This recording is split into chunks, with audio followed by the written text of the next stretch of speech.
Oh man, alright, so before we even get into the video, I just want to say this real quick. No Tabitha Brown slander should be tolerated, man, because this is one lady who is a great example of how to be a feminine woman, always in the kitchen doing a thing and spreading positive energy around the internet. And for whatever reason, that comes few and far between for our black ladies out there.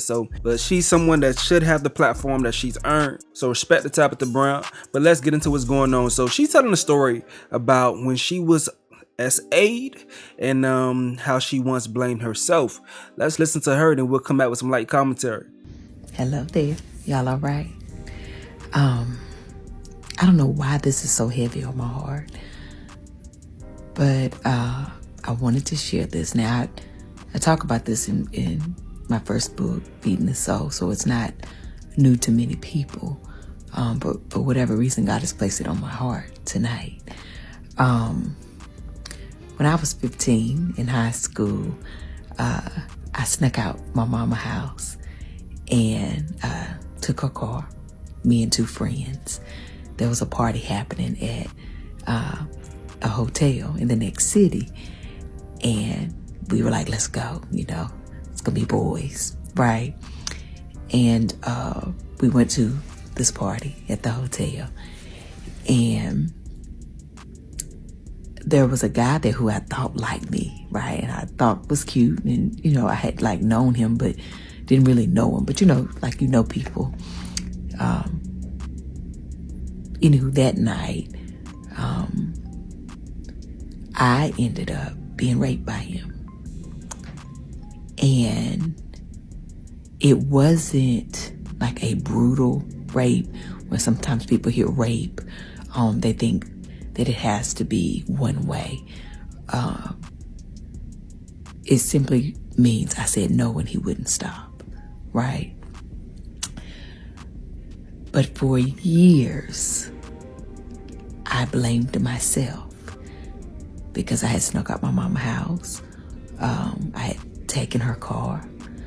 And I went to this party, right? And I knew better.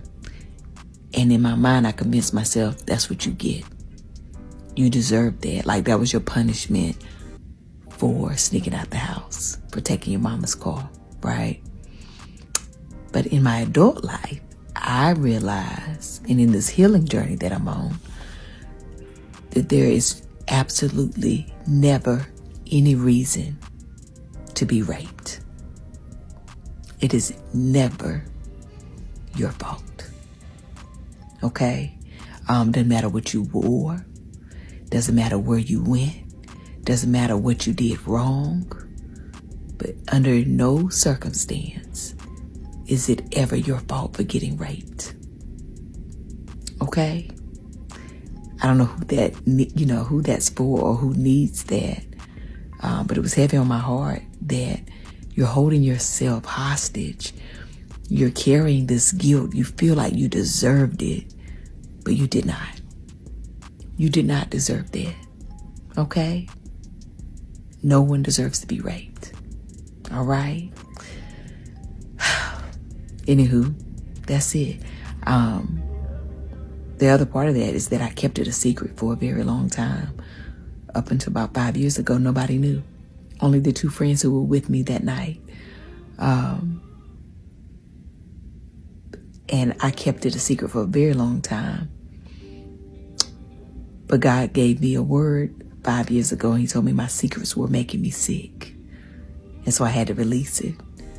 And so I say to you, if you've been holding it in for so many different reasons, whether you think you were guilty or that you deserved it, embarrassment, shame, whatever the case may be, it's time to release it. Because your secret is making you sick. It wasn't your fault. All right? Okay. I love you. And I'll talk to y'all later. All right. Now that right there is very, very interesting right there. Very, very interesting. I wonder if we ever can come to a happy medium with understanding both perspectives. Because one, we never want to do victim blaming, but we must have victim prevention. I say it all the time on my channel, no victim blaming, only victim prevention. And when traumatic things happen to us, we always think on our own, like, dang, what could I have done? What could I have done to prevent this? Or when we see traumatic things happen to other people, we think like, dang, I never want to go through that. So what can I do to prevent that? One thing that's for sure is that, you know, we always gonna have savage people out there that's never gonna go by the rules. So it's hard, because to keep it G, accountability is just taking them off the streets with the law enforcement. But I've heard in the past that it's really hard to convict for grape, you know. But all in all, just to drive in the point a little bit more, it's hard to hold people accountable that don't give a fuck. They're already irrational thinkers. So my mind always goes to victim prevention, man. I always relate it to being a man. I think people are much more understanding of the victim prevention aspect when you're a guy. The easiest correlation is if I'm walking around with a bunch of jewelry on me and I go to a sketchy or bad neighborhood with that jewelry on me late at night, and then I end up getting robbed and killed. There'll be so many people questioning what I'm doing there in the first damn place. Why did I make that decision to put myself in harm's way? We seen that situation with P&B Rock when he was in LA at that Roscoe Chicken and Waffle, one of the worst ones in the neighborhood, and somehow the guys got a drop on him and they robbed him and killed him. There was so many different breakdowns explaining of how he was wrong in that situation, put him in that position. So I think a lot of people are much more understanding when it comes to the vice versa. But all in all, I understand what Tabitha Brown is saying, and you should still understand that you were wronged.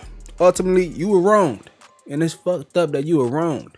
No one should have to go through that. And once it's been done to you, you can only figure out how to heal and move forward. You can't continue to think about what you could have done differently. Only time that matters is in the future, if you're approaching a similar crossroads and you have to make a decision. Hopefully you make the decision that don't put you in a similar position. But I don't think it's right if you were the victim in a situation, you were done wrong, either robbed or raped. For you, it's perfectly fine for you to put that blame on the people that done you wrong. But for everyone else to prevent victims, you should look at the entire story and try your best to never get in that position. I hope y'all understand what I'm saying. I hope I brought things around full circle for you. So one more summary. Miss Brown made some mistakes, but the mistakes should not equate to rape. They should not. They should not. And moving forward, she should not hold herself responsible. The responsibility should be placed solely on the perpetrators. But everyone else is looking at the entire situation. They should take another story in to see how to prevent putting themselves in dangerous situations. I hope y'all understand where I'm coming from.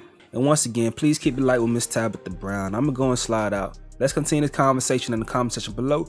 I'm going to get up out of here, though. It's your boy, Stacy. But for years, I blamed myself because I had snuck out my mama's house. I had taken her car. And I went to this party, right? And I knew better. And in my mind, I convinced myself, that's what you get. You deserve that. Like that was your punishment for sneaking out the house, for taking your mama's car, right? But in my adult life, I realized, and in this healing journey that I'm on, that there is absolutely never any reason to be raped. It is never your fault.